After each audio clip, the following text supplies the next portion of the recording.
Something Was Wrong is intended for mature audiences and discusses upsetting topics. Season 24 survivors discuss violence that they endured as children, which may be triggering for some listeners. As always, please consume with care.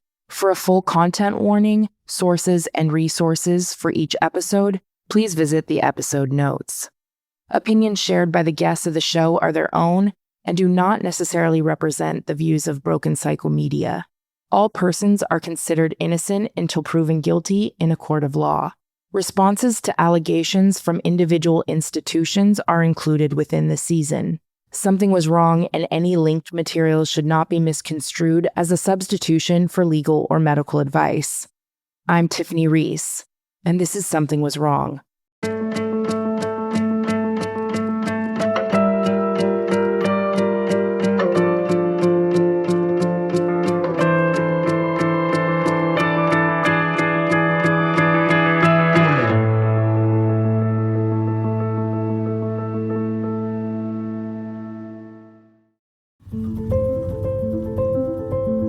My name is Marie. I went to Ivy Ridge when I was 17 years old from April 2005 through most of December 2006. I was there for 20 months, and this is my story.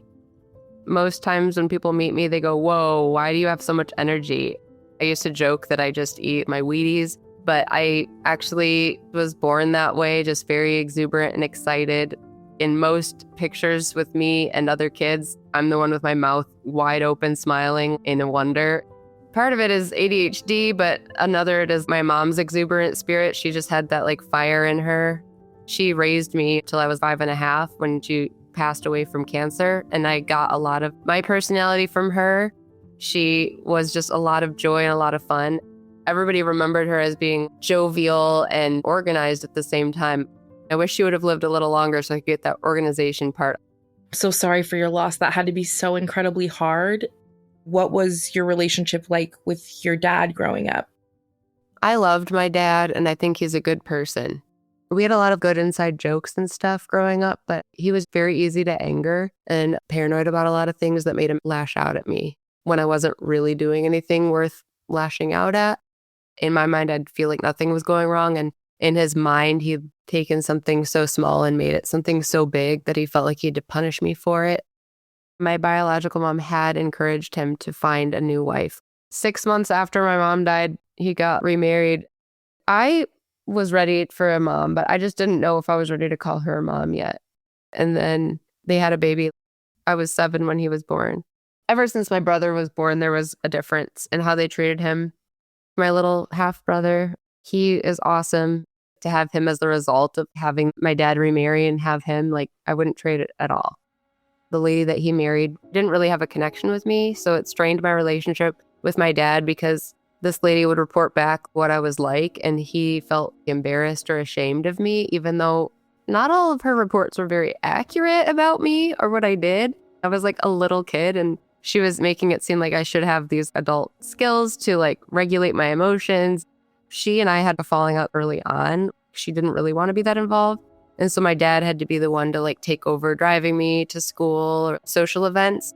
I just didn't feel like a very celebrated member of the home. When I was younger, there were some neighbor kids that were very freaked out by my dad seeing how he treated me in front of them. One, she peed her pants when my dad was yelling at both of us. Another girl decided to become a child social worker after seeing my dad drag me up the stairs by a foot for not going to bed at a Christmas party that we had just started hosting. I was 9. He was like, "Go to bed." And I was like, "Oh, that's so funny. I'm hosting this party with you guys." And he knocked me down and dragged me by the foot up the stairs. My stepmom followed upstairs and they yelled at me for nothing. She didn't even know what the problem was. He was always trying to shut me up, but it didn't make sense. We were at my brother's softball game. I would cheer him. My dad was like, "You're just trying to embarrass me and you're trying to distract him. You shouldn't be cheering like that." One time I broke my toe. I was running back into the living room to catch the next part of the show we were watching, and I saw one of my toes on the couch, and I could tell right away it was broken. And I was like, I broke my toe. And my stepmom said to my dad, "She's just doing this for attention." So they literally talked over my cries for help to each other saying, don't do it, don't give in.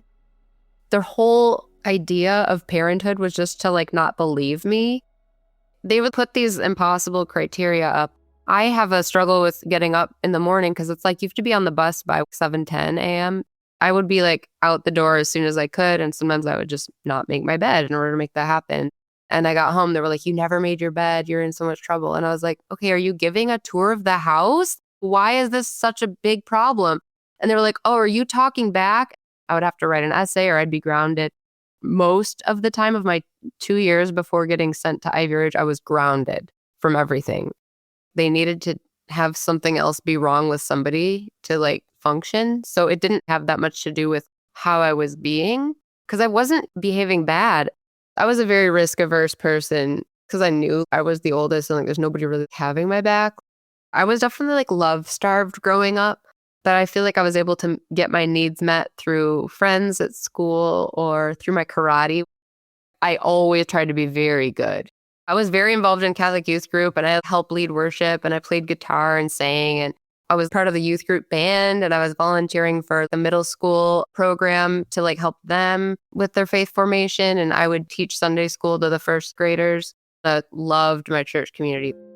My dad was getting more and more physically abusive. Every age I turned, it was getting worse. When it did happen, it was like, why is this still happening? Because you say you're sorry and you're still doing it. And I'm not feeling like I'm provoking it. After physical abuse, he would usually apologize, not for everything, but for some of the things he really would. I actually learned to keep a journal in my freshman year of high school.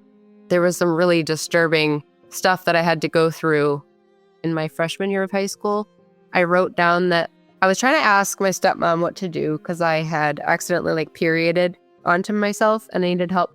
I was very embarrassed about it. She was giving me instructions from the kitchen on what to do, like cold water. And so while I was in the back room doing the instructions, well, my dad came upstairs from his office thinking that we were fighting. And he goes into the laundry room and goes, what's going on here? And I go, I'm in the middle of something. I was embarrassed. And he's like, why don't you come here? And I left my undies in the basin and I went around to the bathroom side and I said, I have to wash my hands first. As I was washing my hands, he was like, what's going on? What are you doing? Yelling. I was like, I'm not yelling. And he like pushed me and then I turned off the sink. He shoved me really hard and then punched my arm. And the water went all over the counter. Even when there wasn't anything really going on, they created drama. The fact that she didn't rescue me from that lets me know that she likes that we're fighting. And she would do that often. She would create these scenes of drama between her and I to make my dad think I'm being a bad daughter because I could never fully accept her after my mom died. That was their whole thing. Sometimes he would get really paranoid where it didn't count. After he picked me up from karate, I went on a 2-mile jog. Our neighborhood's very safe. And I get home and he's pissed that I wasn't home. He like picked me up, threw me on the concrete ground to punish me because I wasn't safe. And I'm like, there's literally nothing more unsafe than being home right now with you.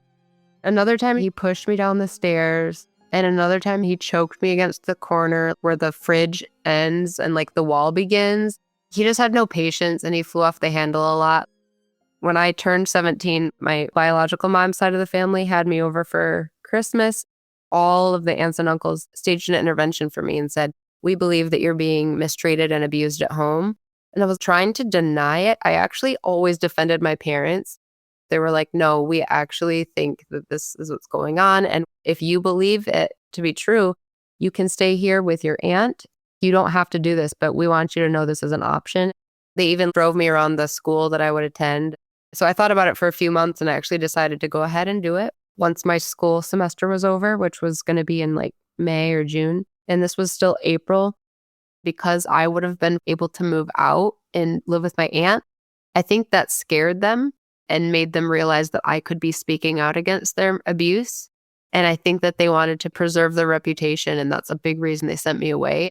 My behavior that they're trying to make seem really bad was just smoke and mirrors for them to try to protect their own image. My parents They would routinely like bring me into these meetings that were so intense. They would instigate fights by grilling me. They would just sit there until I was too frustrated. And then that's when I would get a punishment. There was a conflict my parents staged. I don't recall what was leading up to it, but they sat me down in the office. Them two were together and I was by myself on the other side of the room. There was never going to be an answer or something that I said that would have shortened this meeting ever or let me leave without being in trouble.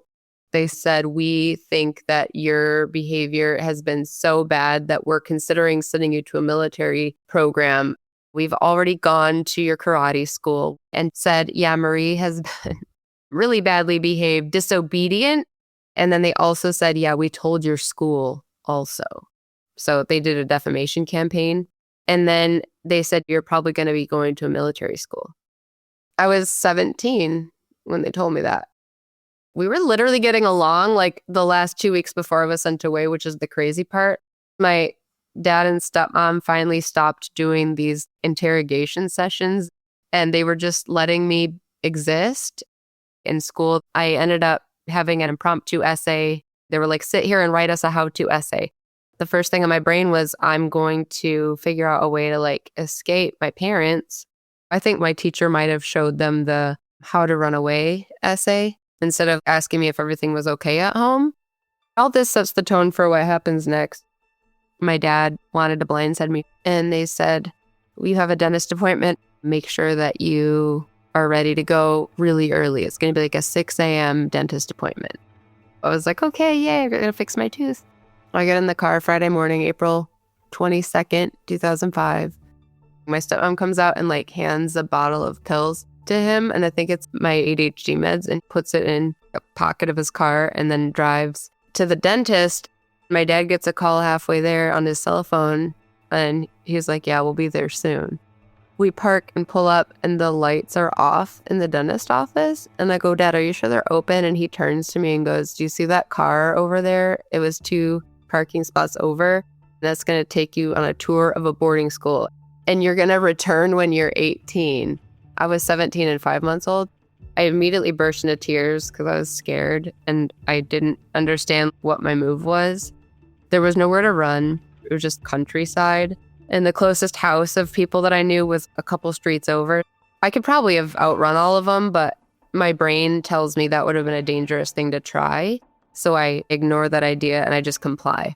I'm like, Dad, this is so unreasonable. I have a 10-page paper due Monday that I've been working on. I have a play that I'm volunteering to set for this weekend and I'm supposed to go to my friend's soccer game. Don't you care that I have a life? This isn't right. I can't say bye to my friends. Are you serious?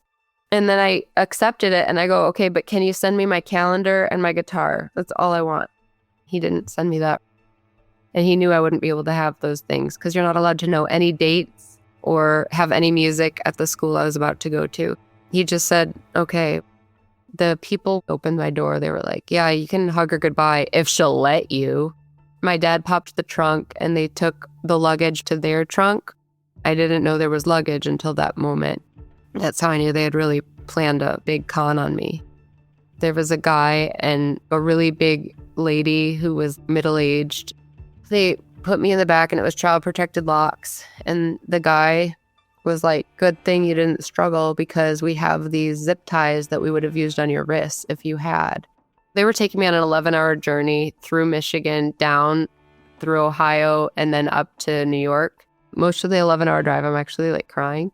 He was just so insensitive. He's like, oh, you're crying. You make me feel so bad for you. Let me get you some tissues. And he like pulled into this supermarket parking lot.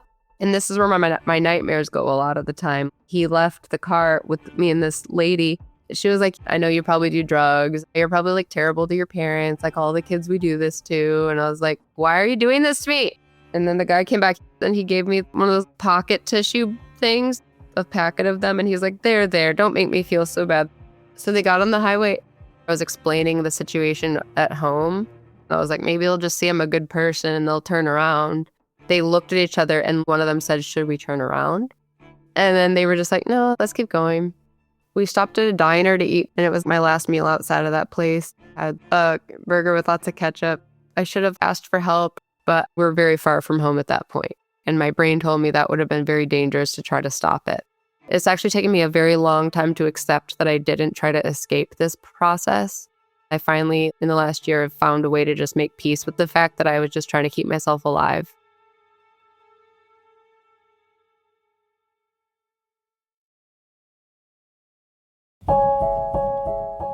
Ivy Ridge is called a school for the future, and it's touted to be this behavioral modification program, and it's marketed to parents to have all these wonderful effects on kids and give them these positive experiences. It shows horseback riding, it shows outdoor walks.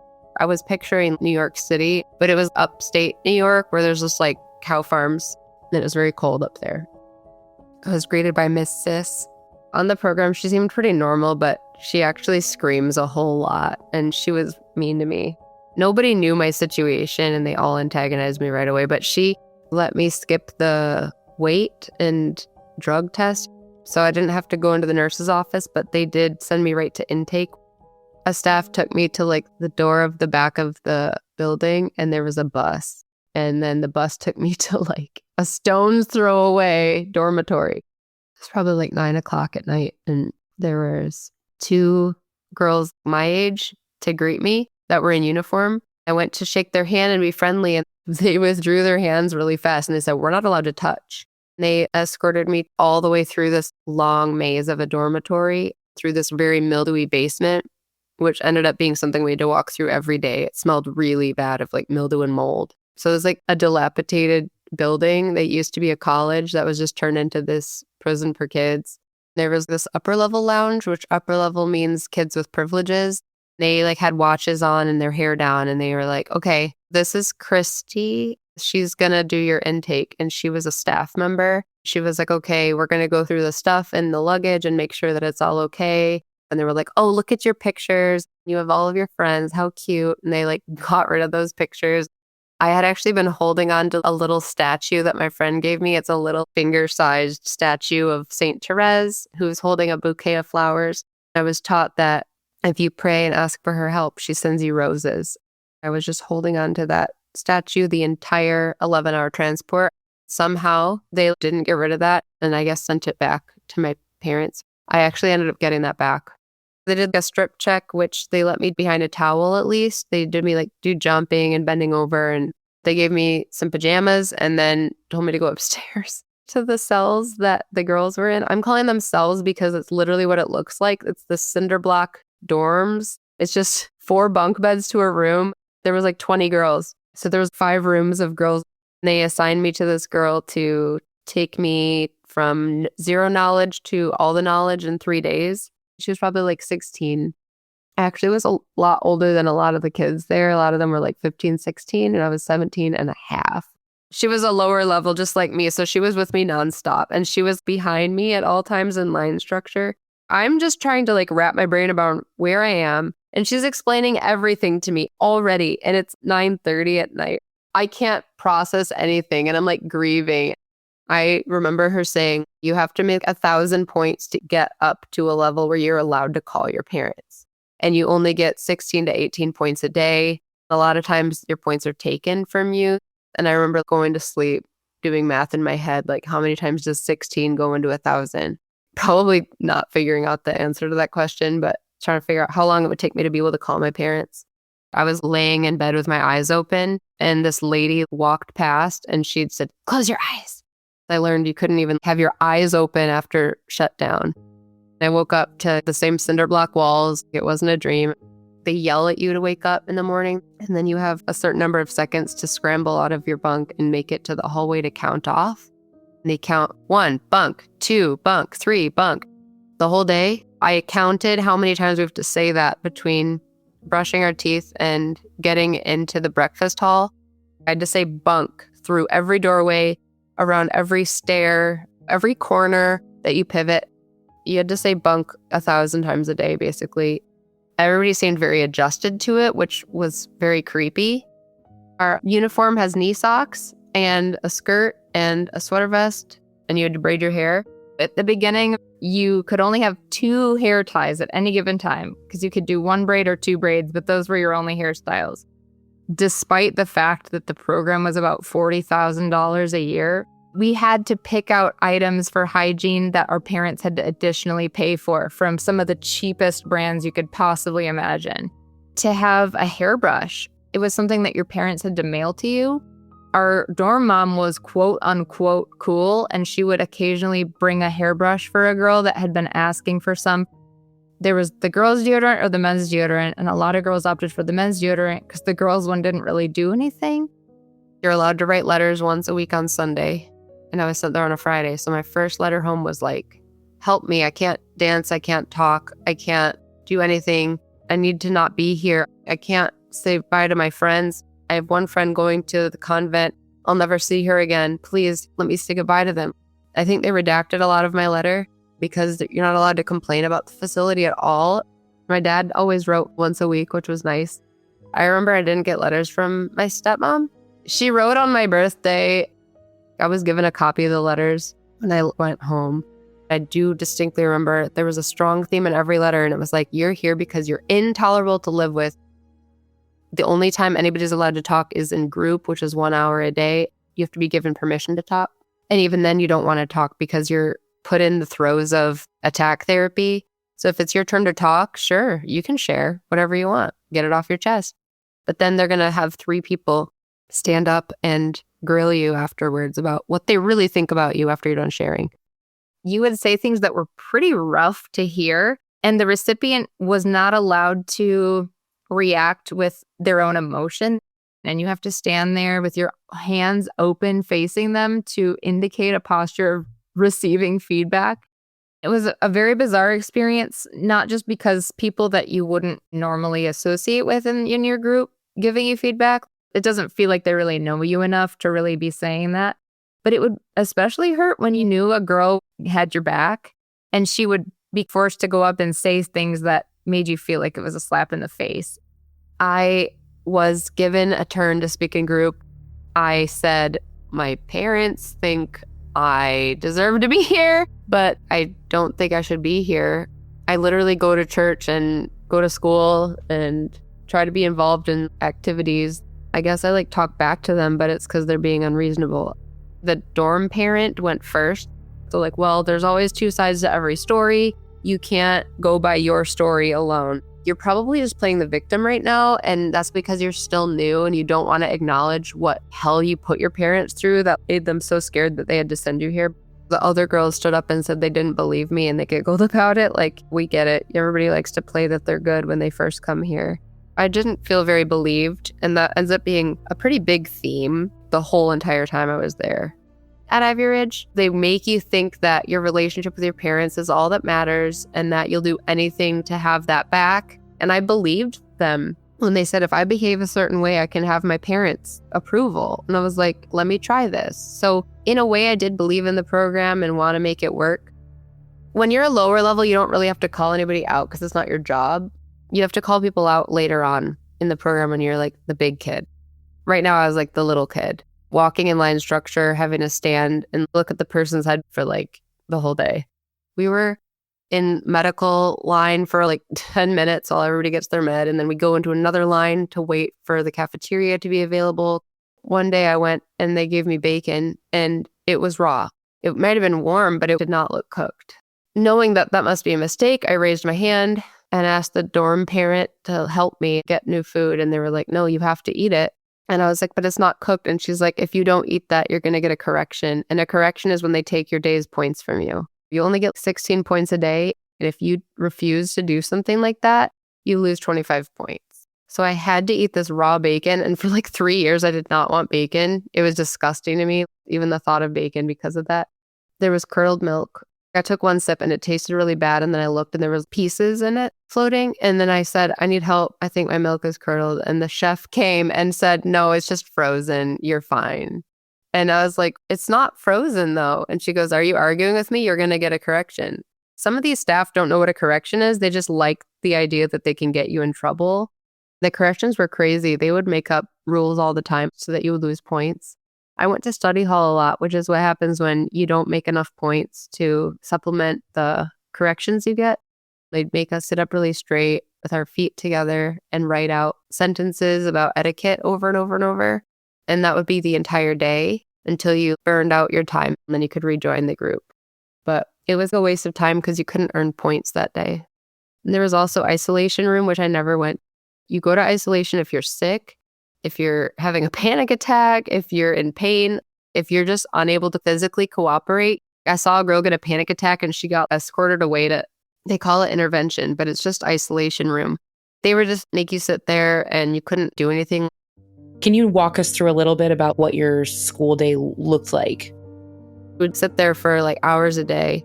I hated it. You couldn't look out the window, you couldn't talk, and you couldn't even carry a pen. Like if you had a pen to write something and you didn't return that pen, everybody had to get strip searched because nobody was allowed to write notes to each other. There's one tutor for like 20 minutes at the end of the day, and there's no teachers. We had switched on Schoolhouse, which was just like a random CD download. So science, biology, whatever, you would have to learn all the modules and answer little quizzes, like regular online learning. You could easily pass tests after taking them the first time. You would just take it, fail, and then take it again until you passed. I whipped through those classes and then went to the college part pretty early. They only let us go to the Mormon college, Brigham Young University, virtually. PE was every day. At gym class, you wear shorts and an Ivy Ridge t-shirt. They saw I had this scar on my leg, a brand new cut. Like it was a gash in the back of my leg on my calf. And it was from working in my parents' yard.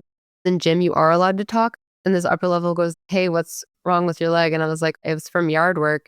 That was the only attention I ever got, was another girl my age pointing it out. They knew about it and they never had any nurse come address it or anything. It's a big gash. I still have a scar from it. It seemed like no adults in my life cared about my physical well-being at the time. We didn't get medical care. I didn't see a doctor or a dentist the whole 20 months I was there. I'm a developing girl at that time. I need help. It was just so cruel. What about the weekends? What kind of hobbies were you guys allowed to have? So there was no weekend. You even did school on Saturdays as if it was a regular weekday. We scheduled things as upper levels according to when our shifts were. So we would have 2 days on, 2 days off, 2 days on, 3 days off, or whatever. You might be on shift and you have to work the whole weekend. And by work, I mean you have to put in hours as child labor with no pay. When we were off shift, all we did was focus on school.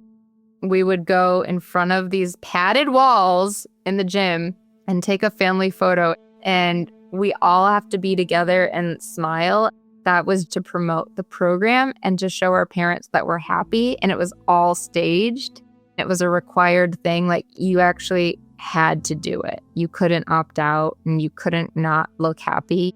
It was all very strict and very serious.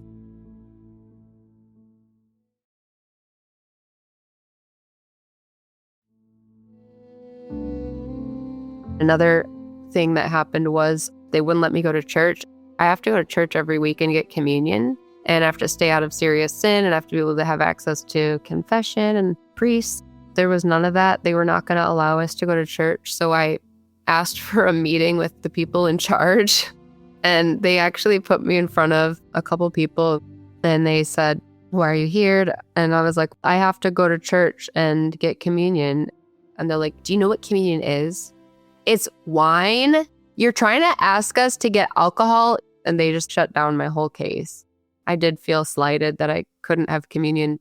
It was very bizarre that even though my parents had a different view of their faith, they were always very devout.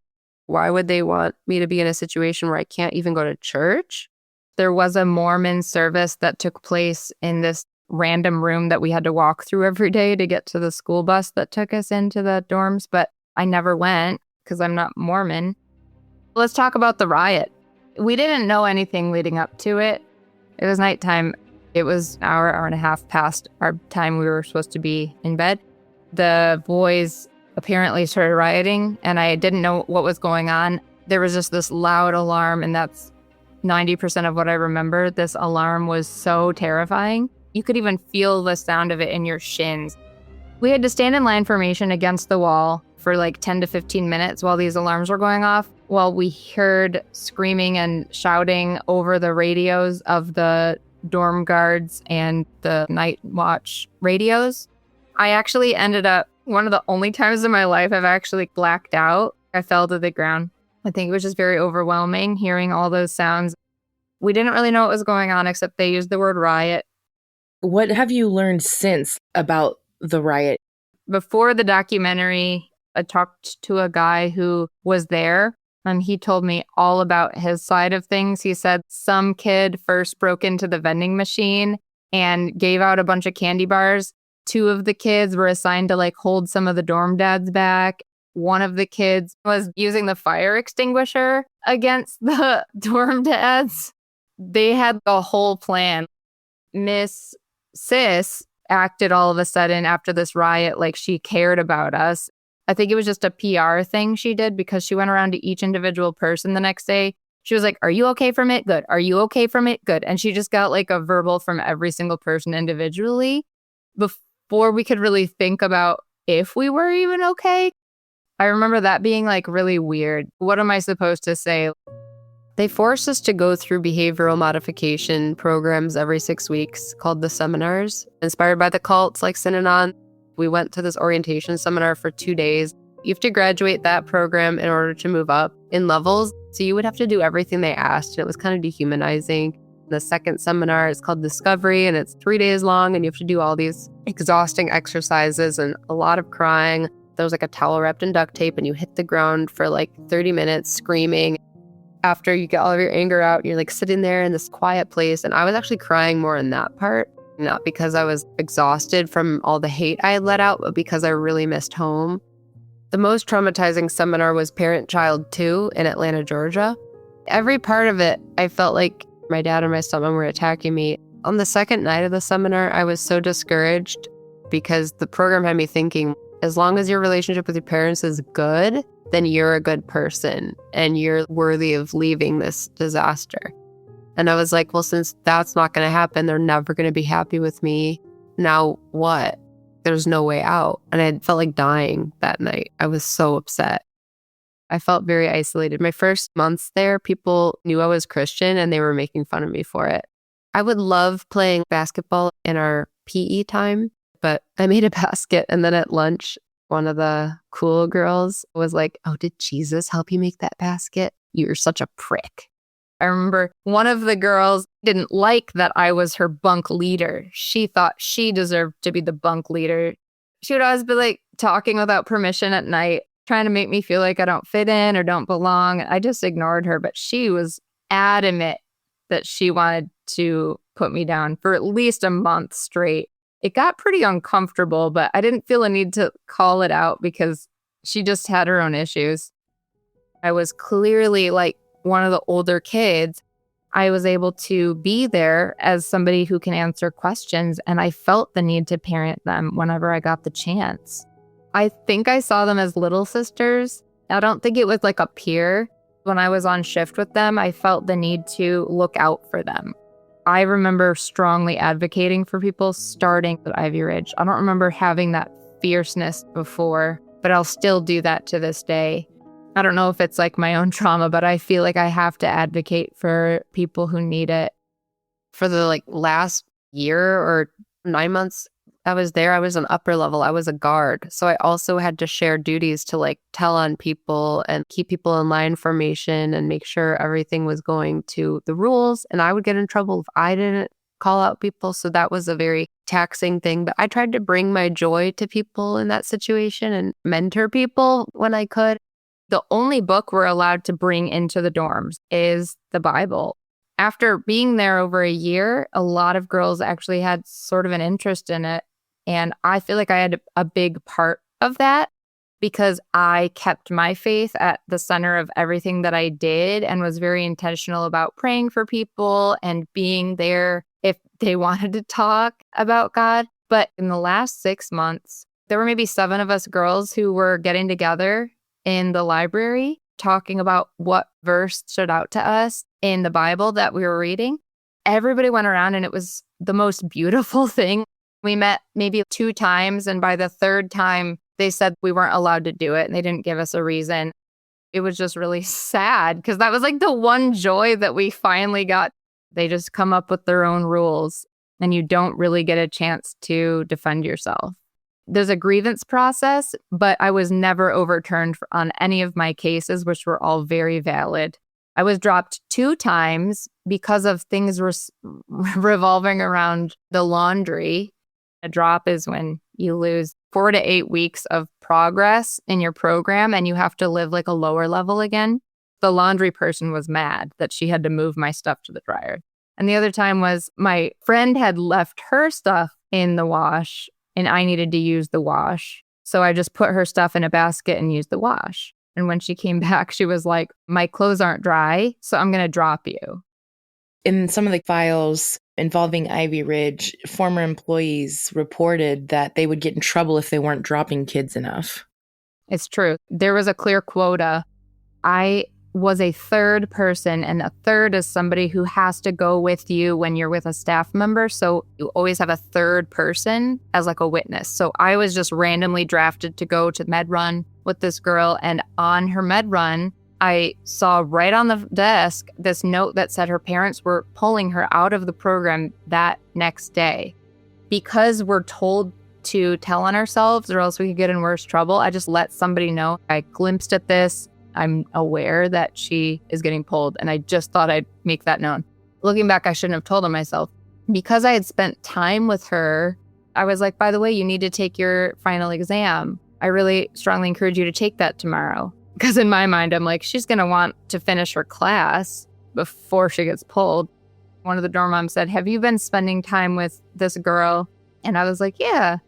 And they're like, okay, well, you're dropped because you probably told her she was getting pulled tomorrow. And I was like, no, I didn't. And they dropped me anyways. 5 times people were petty and I got dropped. Getting dropped is a very traumatic experience. I thought I was going to be there for a couple weeks until my parents figured out what kind of place this was. And then I thought maybe I'll be here for like 3 months. And then I thought maybe I'll be here for 7 months, like my dad said, until I turn 18. But I ended up being there for 20 months. How did they convince you to stay in the program after your 18th birthday? My parents were like floating the idea of pulling me. They were telling the program it'd be nice if they could take Marie out and put her into like a different type of thing that wasn't going to cost them so much money.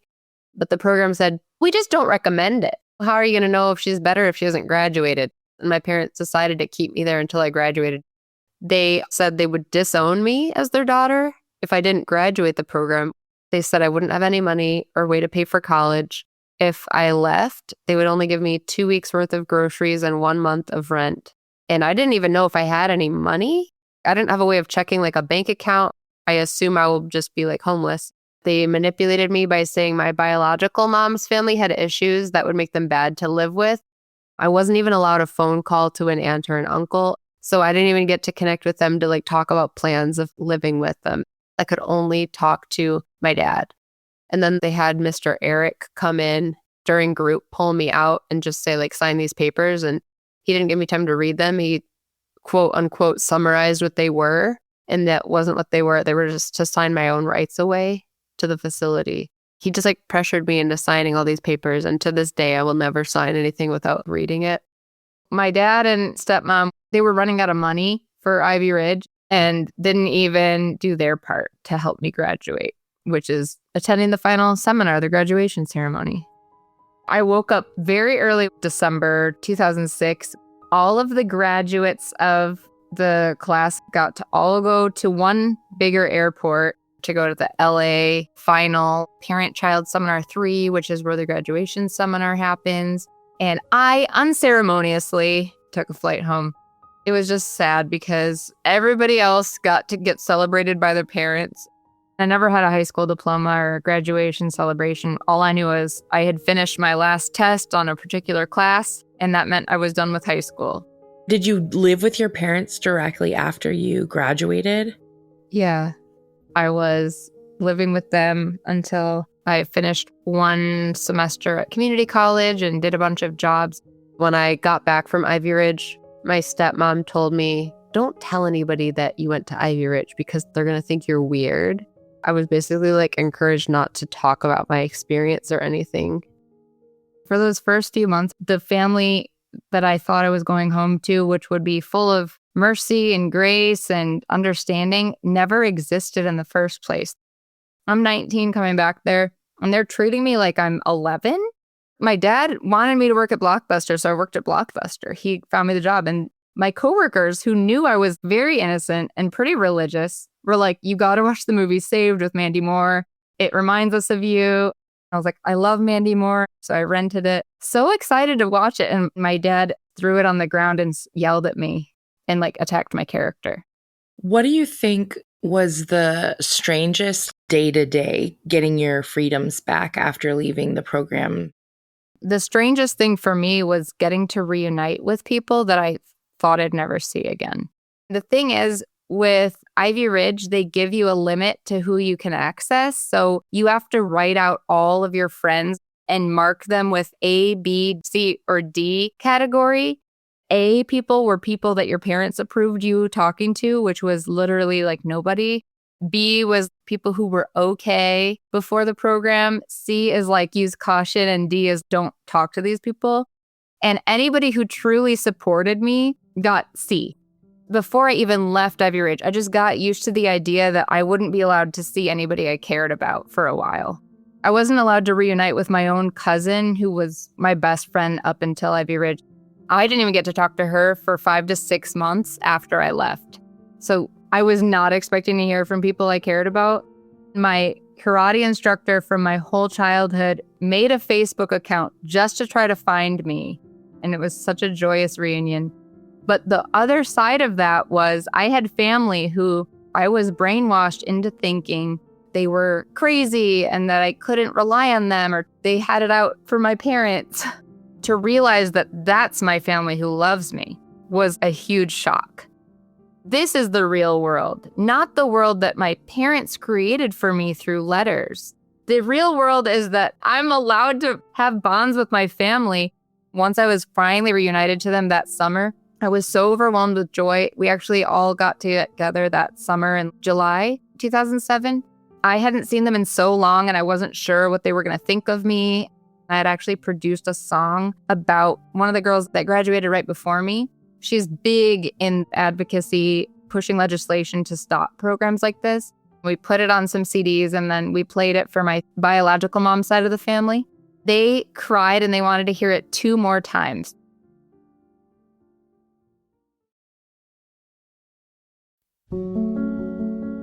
I worked 50 to 60 hours a week, and that kept me busy enough to not have to think about the program. And I had a very full social life from all my friends from high school and community college combining to make a super group.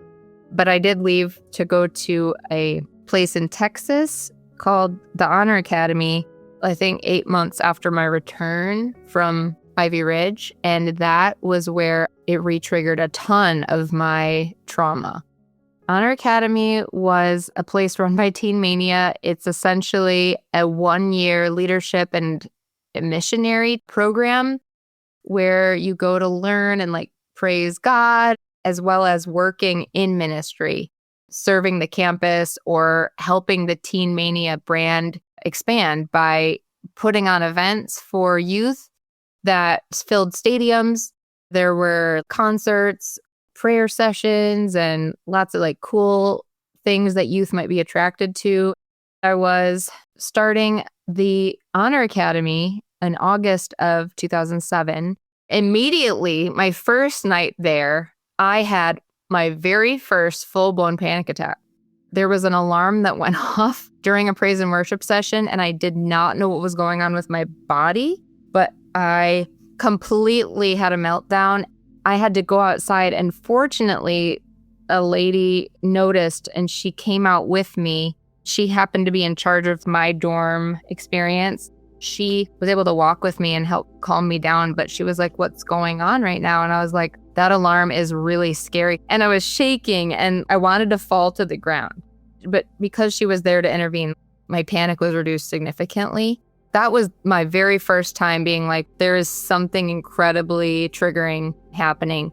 When I went into the cafeteria one of the first times, I saw the cups were just like the cups at Ivy Ridge. They were stacked right by the drinking machine, and they had the same cartons that they were stacked into. When I went to pick up my cup, I immediately had a flashback and could not be in the present moment for a full minute. I would continue to have things like this happen. I saw a girl standing up braiding her hair. I was reminded of all the times I had to drop or watch somebody drop to lower levels, and it really scared me. Another time, people were walking on the sidewalk to go from one building to another, and it looked like line formation. My chest felt tight. I was breathing really shallow.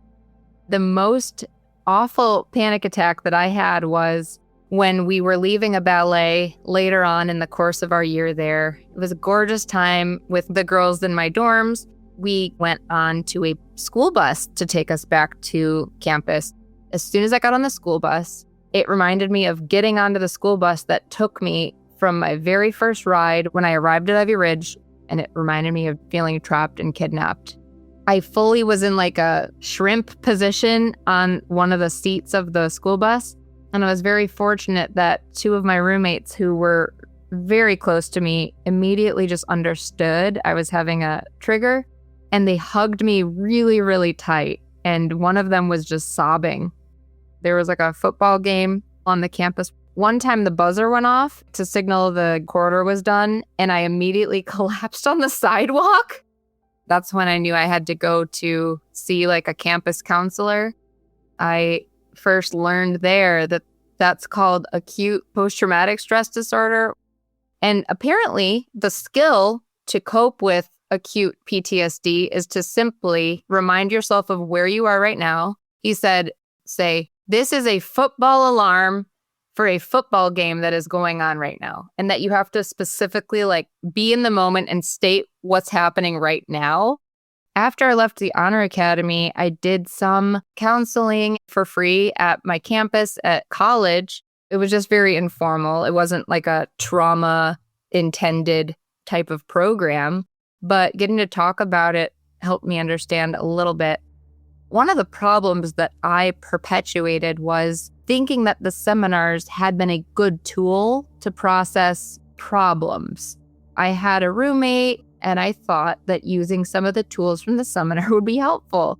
I didn't know that she had asthma, but I brought her to like a place outside, and I had her do one of the exercises, releasing your pain and stress. You either hit the ground with something or pretend you're pushing a boulder up a steep hill. Talking to her like one of the seminar facilitators, you have to think about all the things you're mad about and get that out of your system, and like this is going to help you. And she was just crying. I thought she was getting a benefit out of it, but then it turned out she was having an asthma or like a panic attack. The very first words that she uttered during this experience were like, I can't breathe. I felt so bad and guilty. I immediately ran to get help. She was fine, but that was super scary, and I couldn't have been farther off the mark. Nobody should do that to each other. It just really made me feel like super aware that I was not psychologically providing safety, nor had I experienced safety myself. That's partly how I had to start my healing journey, but I wasn't ready to fully accept that everything was bad, just that the seminars may have been bad. Everything clicked for me one day. I was 26 in a movie preview for the movie Cinderella that was coming out, and the portrayal of the wicked stepmother opened my eyes immediately to there's something actually off with how I'm treated by my stepmom. The whole night and next day, I was recounting all of the high schoolers and their moms that I had ever encountered, and remembered that I thought after going to everyone's house, this mom is too nice. Then I realized it's actually not them that were too nice. I think they just like love their kids and are interested in hearing about their friends' days as well. It turned my world upside down. I was like, wait a minute. I think my own family of origin may have had it wrong. That's when I realized the normal isn't to be rude and distant. It's to be encouraging and inclusive. And that's when I was like, the Ivy Ridge thing wasn't because I was a problem. For 4 years in a row, I asked my dad to go to like virtual therapy with me. He said no. And then last year he said yeah. And we went to like 1 or 2, and it was so bad. The therapist was like, your dad is not ready, willing, or able to do this. This man is very detached from you. He sees no reason to do this. It was what I needed to hear. It's hard for me to learn that he's also been one of the ones to make up stuff against me. For years, I thought that it was just my stepmom making him not like me. I thought if I could rescue him from my stepmom's lies, that he would see me clearly and be able to love me correctly. But then I realized he's been the reason a lot of the bad stuff has been happening. He's not innocent. My dad expressed regret when the Netflix doc came out. I don't think my dad saw it, but my uncle crossed my dad and said, "Do you think going back you would have done it?" And he's like, "No, I think I would have let her live with Aunt blank blank." So I think he did know that I was going to plan to move away to live with her specifically. My dad still hasn't apologized. He told it to my uncle that he wished he would have sent me somewhere else, but he won't apologize to me. And I've asked him many times. Do you still talk to your dad? We'll have 1 or 2 formal conversations a year, and that's it. I don't really email with him either. In the last 8 years, I've been trying to keep him really at bay. He doesn't know my address or anything about where I work. I just hate when he sends self-help books. That feels like a slap in the face. I don't want another, "Here's how to help your emotional life." My stepmom and I, it's as though neither of us exists. There's not a strong animosity on my end. I went to my brother's wedding 2 months ago. When I was with them at the wedding, I was able to just sit beside them and feel grateful that I could be physically near them and not need anything from them. I didn't feel hurt by them or anything. I was just joyful to be there and share our attention onto my little brother. A couple people came up to me and acted like they had some intel. They thought that they were referring to some common knowledge about a conflict with me and my stepmom, which we don't have. They're like, "Why don't you try to repair things? It's very clear to me that she's been very hurt by you over a number of years." I wasn't even reactive because I had no context for what they were saying. One of my favorite funny aunts on my stepmom's side of the family, at the end of the wedding, she oddly came up to me and was like, "Everyone has problems. It's okay." And I was like, "Oh, okay." It's been at least 20 years since they sent me to Ivy Ridge, and I wasn't even the troublemaker. So it's just kind of funny that there's still this attention they get from the idea that I was a problem. So my relationship with them is very at arm's length. What is it like to live with the experience of being a survivor of Ivy Ridge on a day-to-day basis? Are you still experiencing those PTSD symptoms? My nightmares for the first 15 years were, how do I avoid the kidnapping? It was always the same scenario, the kidnappers were coming and I had narrow options of what to do. They always would get me every time. I could not outsmart them. I journaled until I got to the bottom of it. And yeah, it's because I was scared that I didn't actually escape them in real life. So I was able to forgive myself for that. But then there's the mystery of all those people that I said got sent back. In my brain, and when I'm asleep, I'm somehow able to be sent back if my dad finds out where I live. And so in my dreams, I'll be back at Ivy Ridge and there's no way to convince anybody that I'm an adult. I even said, "I'm here because of a misunderstanding." They're like, "Oh, there's always 2 sides of the story. I bet you're playing the victim." I think not being believed was the hardest part. What do you hope listeners will keep in mind when listening to stories like yours and the other survivors this season? And what can they do, in your opinion, to support survivors of these institutions? If you're listening, I just want you to learn a little bit about psychology of people who aren't made aware of the full truth and finally got their vindication to understand they were never supposed to feel unloved or misunderstood. I think a lot of people had it worse. And so I feel like I've been spared. The fact that I had what I felt like was a mission to be there for the other girls while I was there partly helped me not feel so down. I felt like even though I experienced this, there might have been a little reason and I might have helped somebody's day. Thank you so much. Thank you for giving an opportunity for me to share my story.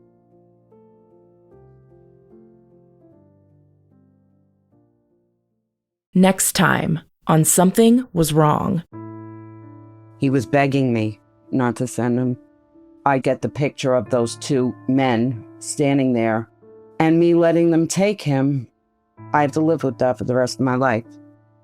Anything in my mind I could think of that was bad, that would happen, was probably a 1 on a scale to 1 to 10. And what actually happened was 10 plus.